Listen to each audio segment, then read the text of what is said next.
सनातन board के लिए जो सुझाव दिए गए उनका प्रारूप काफी हद तक वक्फ बोर्ड जैसा है।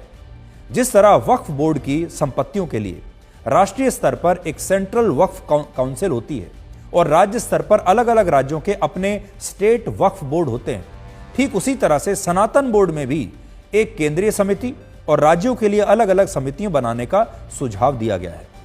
हालांकि यहां एक बड़ा विरोधाभास यह है कि जो लोग वक्फ बोर्ड के कानून में बदलाव करने का विरोध करते हैं, जो लोग ये कहते हैं कि अगर वक्फ बोर्ड के कानून में बदलाव किया गया तो ये मुस्लिम विरोधी होगा, वही लोग सनातन बोर्ड की मांग को सांप्रदायिक बता रहे हैं और कह रहे हैं कि सनातन बोर्ड भारत में धर्मनिरपेक्षता के विचार को कमजोर करेगा। आज हमारा सवाल यह है कि अगर धर्मनिरपेक्ष भारत में वक्फ बोर्ड हो सकता है तो सनातन बोर्ड क्यों नहीं हो सकता?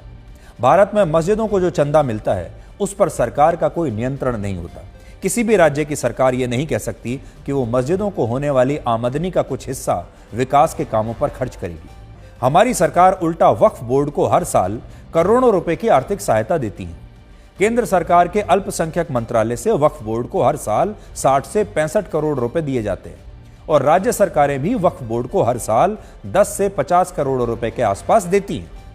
यह सब तब होता है जब मस्जिदों को दान में मिलने वाले चंदे से सरकारों को एक पैसा नहीं मिलता, लेकिन दूसरी तरफ मंदिरों से सरकारों को हर साल लाखों करोड़ों रुपए की कमाई होती है।